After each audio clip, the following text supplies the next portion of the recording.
오늘 우리에게 주시는 하나님의 말씀은 마가복음 5장 1절에서 8절까지의 말씀입니다.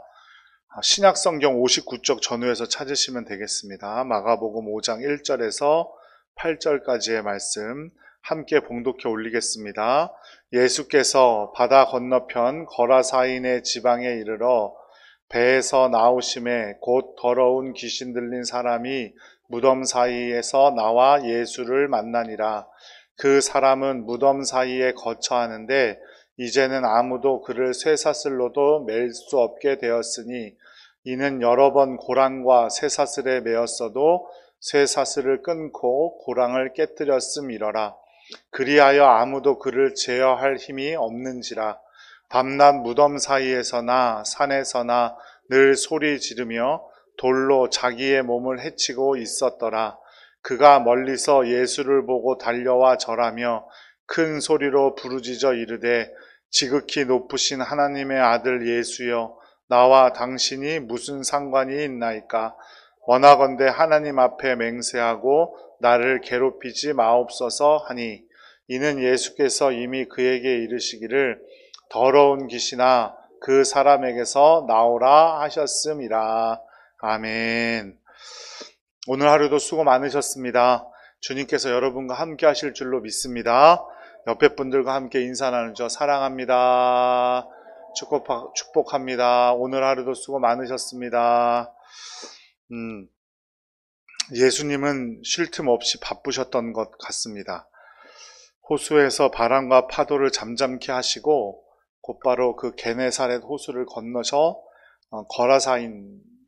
거라사 사람들이 사는 동네로 가셨어요. 바쁘다고 하는 것, 피곤하다는 것과 상황에 따라 다르죠. 자기가 좋아서 하는 일은 아무리 바쁘고 피곤하고 해도 밤을 새도 기쁘기만 합니다. 땀을 흘리면서도 좋아하는 일을 하면 흥얼대면서 콧노래를 부르면서 할 수 있죠. 하지만 억지로 하는 일, 의무적으로 하는 일들은 작은 일에도 피곤하고 바쁘지 않아도 쉽게 짜증이 나기 마련입니다. 이와 마찬가지로 1,000원을 써도 아까운 사람이 있는가 하면 100만 원, 1,000만 원을 써도 아깝지 않은 사람이 있는 것도 마찬가지입니다. 예수님은 음식 먹을 겨를도 없고 바쁘고 지칠 만큼 피곤하셨지만 그분에게서는 그런 짜증, 불만 찾아볼 수가 없었습니다. 기쁨과 땀 흘리는 감사가 예수님께 있었다는 말이죠. 바로 이 땅에 오신 목적을 이루는 일이 거라사인들이 사는 지역에 있었기 때문에 또 일부러 거라사인들이 사는 지역으로 가셨습니다. 억지로 하는 게 아니라 기쁘게 일하는 사람들에게는 얼굴에는 항상 행복한 미소가 있죠. 우리나라가 OECD 주요 38개 국가 중 삶의 만족도가 몇 등 정도 될 것 같으세요?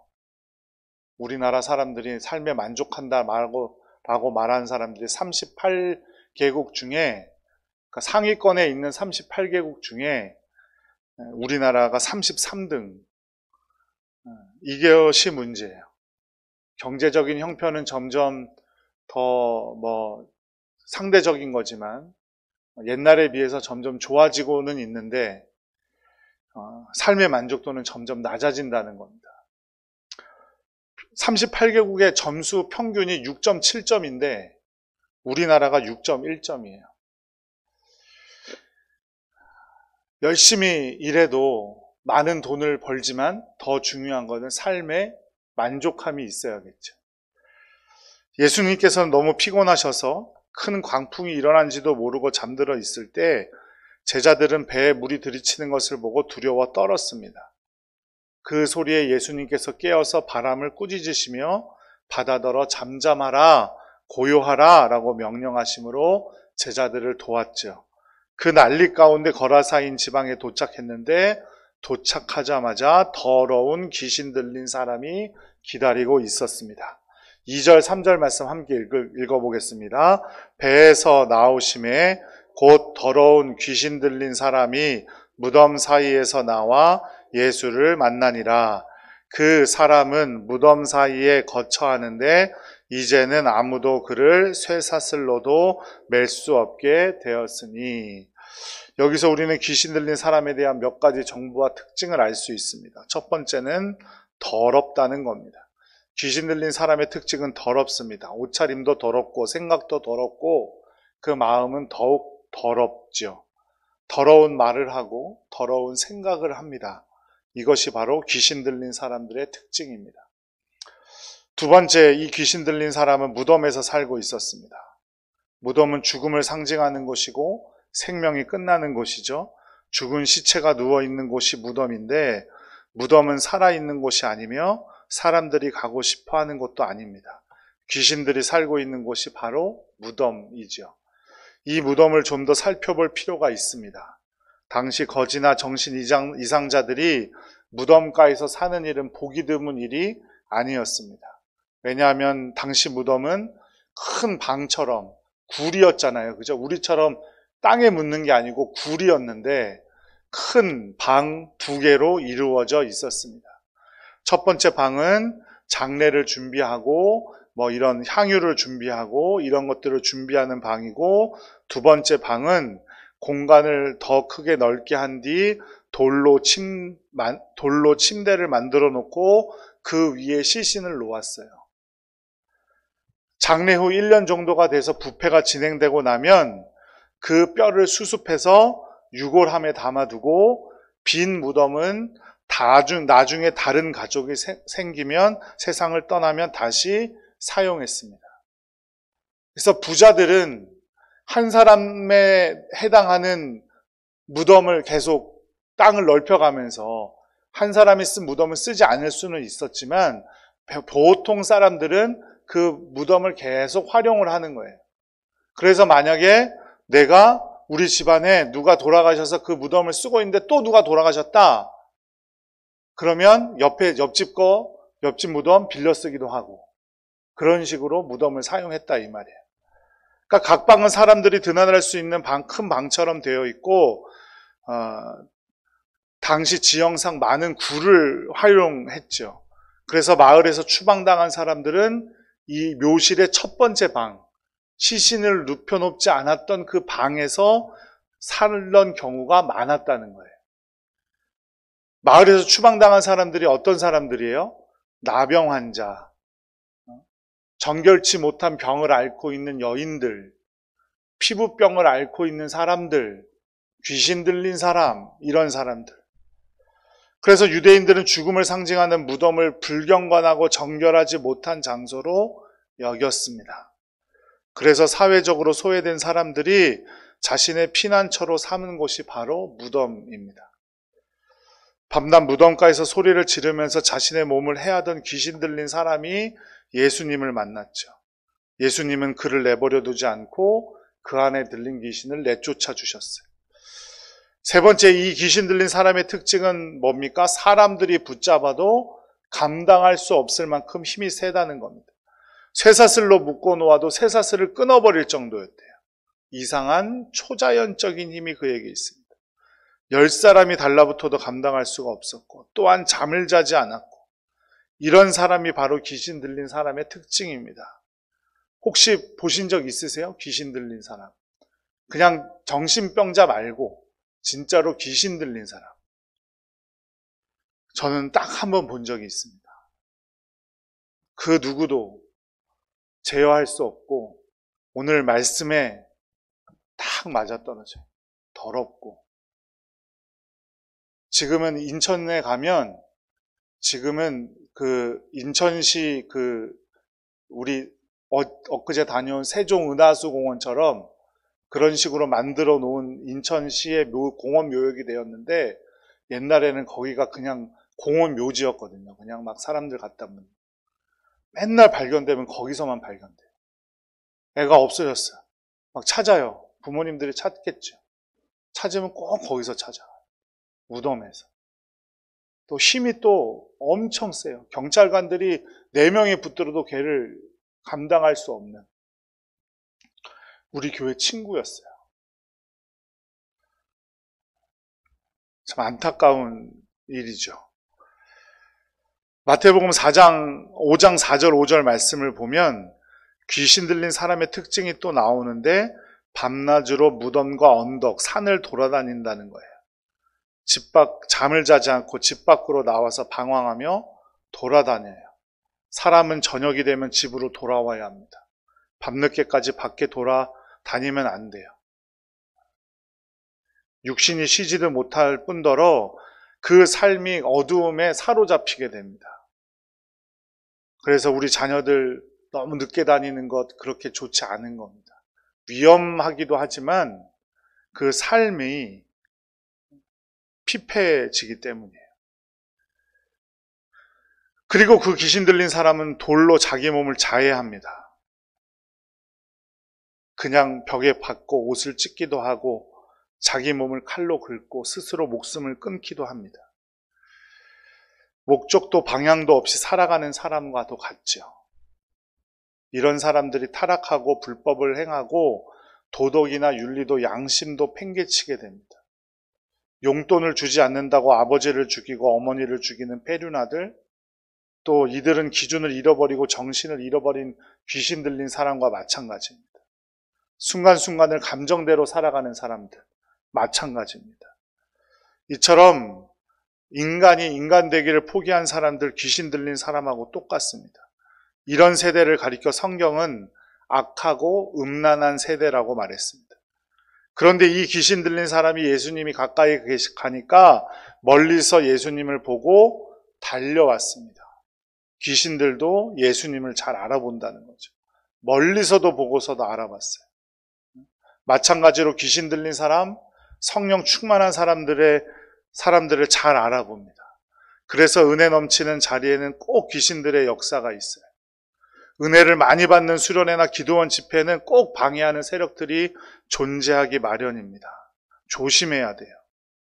그래서 성령 충만한 성도의 역할이 얼마나 중요한지 모릅니다. 성령 충만한 기도하는 성도가 한 명 존재한다는 사실이 그 주변의 사탄 마귀에게도 충격을 주는 것입니다. 제가 고등학교 1학년 때 수련회를 가서 많은 친구들이 은혜를 받았는데 은혜를 받지 못한 친구 한 명이 있었습니다. 그 친구가 그 수련회 자리에서 귀신이 들렸고 2년을 그렇게 살다가 스스로 목숨을 끊었습니다. 그 누구도 고칠 수가 없었어요. 좋다는 곳 다 다녀보고 그 부모님들이 얼마나 마음이 상하셨겠습니까? 그런데도 고치질 못했어요. 지금 생각해 보면, 그때는 내가 성령 충만한 상태가 아니었구나. 이런 생각을 하게 됩니다. 후회가 되고, 그 친구가 자꾸 이런 본문을 볼 때마다 생각날 때가 있죠. 그는 어쩌면 계속해서 도움을 청하고 있었을지도 모릅니다. 그런데 알아듣지 못하고 있었던 거죠. 이 귀신 들린 사람도 마찬가지였을 겁니다. 수많은 사람들한테 도움을 청하고 자기가 아프다고 말하고 자기를 좀 어떻게 해달라고 계속해서 말하고 있었을지 모르죠. 그런데 아무도 그를 해결해 주지 못하고 오히려 그를 쇠사슬로만 그저 묶어 놓으려고만 했던 겁니다. 그런데 예수님이 등장하시자 이 자가 예수님을 알아보고 달려와서 말했습니다. 5장 7절 말씀 함께 읽겠습니다. 큰 소리로 부르짖어 이르되 지극히 높으신 하나님의 아들 예수여 나와 당신이 무슨 상관이 있나이까 원하건대 하나님 앞에 맹세하고 나를 괴롭히지 마옵소서 하니 달려와서 하는 말이 나를 괴롭히지 말라고 부르짖는 거예요. 귀신 들린 사람들이 가장 무서워하는 사람이 바로 예수 그리스도입니다. 예수 그리스도는 이 더러운 귀신 들린 사람을 자유롭게 해주고 해결해 주실 유일한 분인 줄로 믿습니다. 그것을 귀신 들린 사람이 바로 꿰뚫어 본 거죠. 오죽하면 당신이랑 나랑 무슨 상관인데 여기까지 왔냐라고 말합니다. 하지만 예수님은 이런 귀신 들린 사람도 그냥 넘기지 않으셨어요. 예수님은 사마리아 수가성의 여인을 위해서도 남들은 다 들어가길 원치 않는 사마리아 땅으로 들어가셨고 야이로의 딸을 고치러 가는 길에 혈루증 걸린 여인도 고쳐주셨고 그만 야이로의 딸은 그 사이에 죽고 말았지만, 그래서 사람들은 예수님을 원망했지만, 하지만 예수님은 야이로의 딸도 다시 살려주셨습니다. 이처럼 예수님은 하느님의 아들이시지만 비천한 사람들, 어려움을 겪는 사람들 그냥 두고 보시는 분이 아니라 그들을 살려주시는 분인 줄로 믿습니다. 이 더럽고 음란하고 악한 세대를 청소할 수 있고 구원하실 수 있는 유일한 분은 바로 예수님입니다.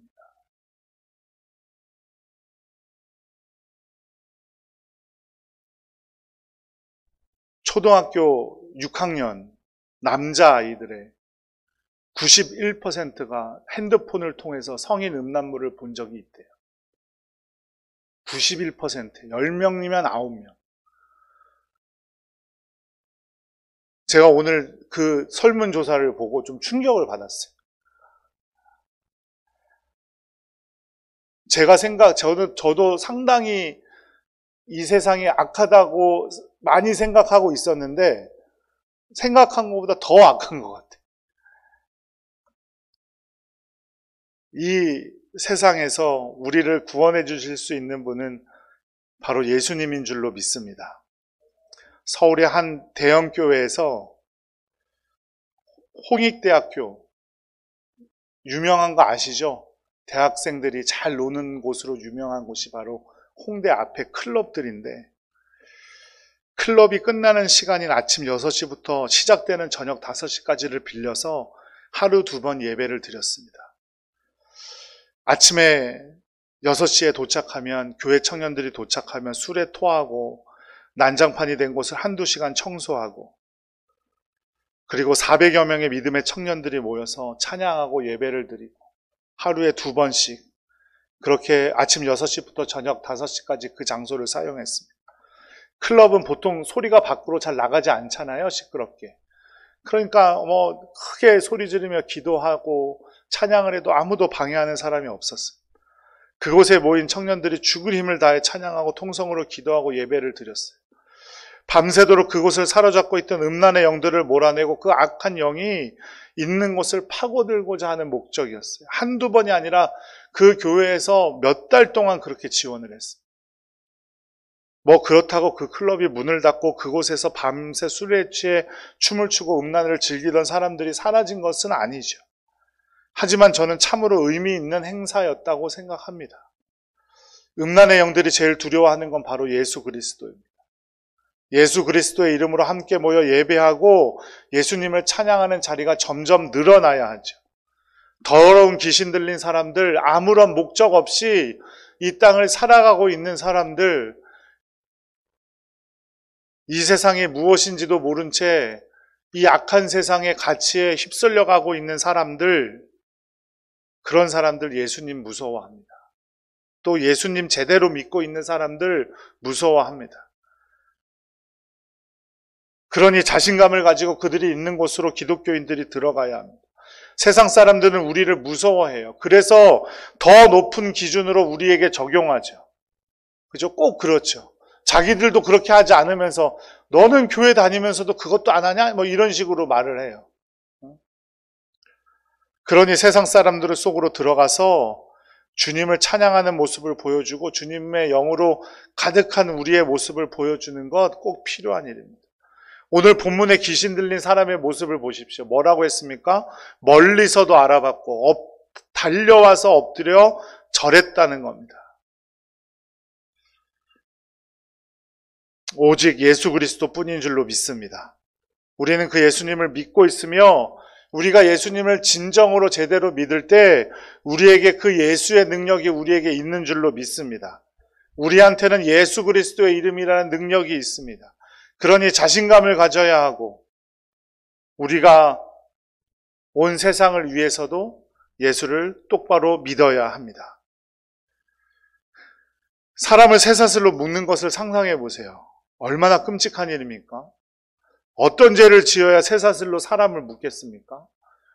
요즘에는 그 잘못을 저지른 사람들의 인권도 있다 그래가지고 이렇게 몸도 칭칭 잘 묶지 않아요. 그것도 묶은 거 사진으로 찍히면 안 된다고 다른 천으로 막 감아주고 그러잖아요.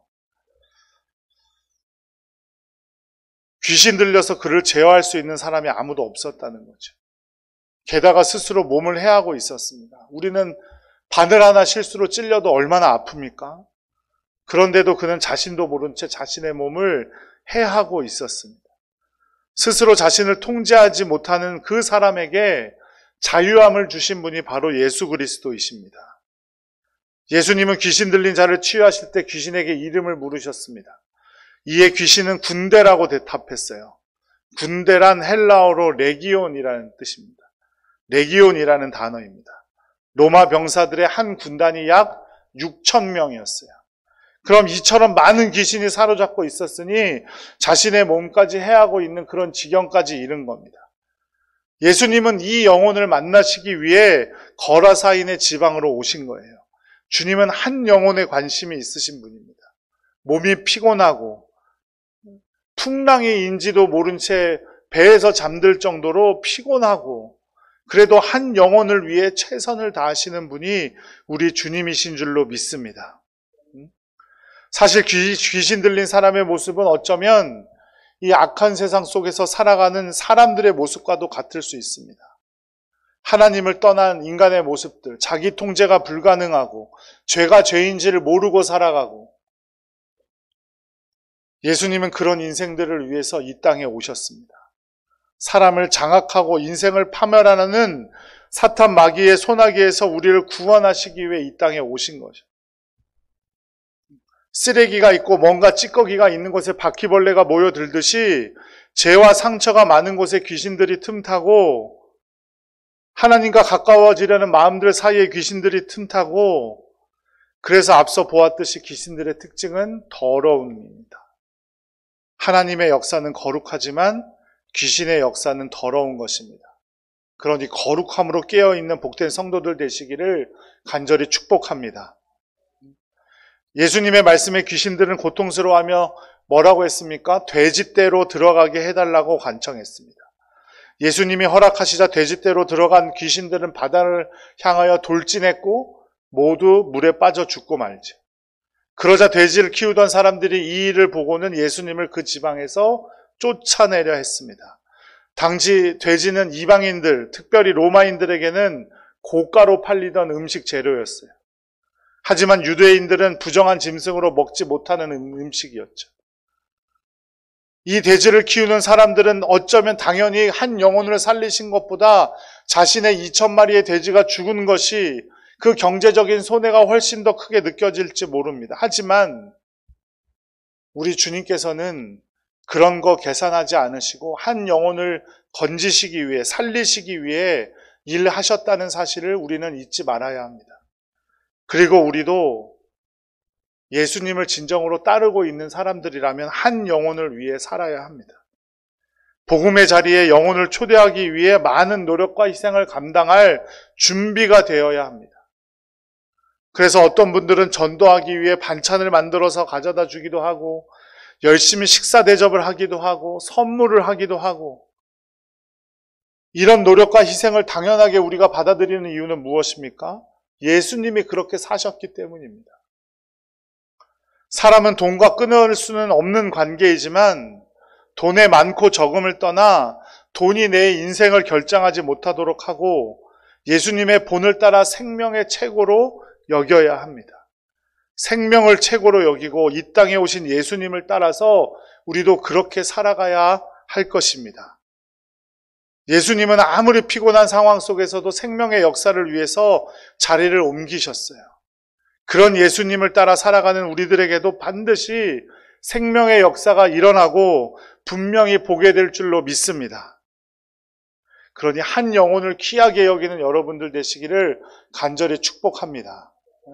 귀신 들린 사람이든지 이 땅에서 어려움을 겪고 있는 사람이든지 아니면 무엇이 옳은지도 모른 채 세상의 기조에 그냥 따라 살아가는 사람이든지 그 영혼은 귀한 영혼입니다. 그 귀한 영혼을 살리는데 최선을 다하는 여러분들 되시기를 간절히 축복합니다. 그럴 때 주님께서 우리에게 형통함을 허락하여 주시고 우리의 발걸음, 우리의 정성 잘했다 칭찬해 주실 줄로 믿습니다. 십자가의 죽음에서 부활의 소망을 보여주신 예수님을 끝까지 따르며 생명을 따라 살아가는 성도님들 되시기를 간절히 축복합니다. 그래서 우리 동산교회 안에 생명의 기운이 넘치고 누가 봐도, 멀리서 봐도, 가까이서 봐도 생명의 역사가 넘치는 우리 동산교회 되기를 간절히 축복합니다. 그럴 때 분명히 우리 주님께서 우리 모두 칭찬해 주실 것이고 우리의 모든 삶 가운데 개입해 주셔서 귀한 길, 복된 길로 인도하실 줄로 믿습니다. 기도하겠습니다.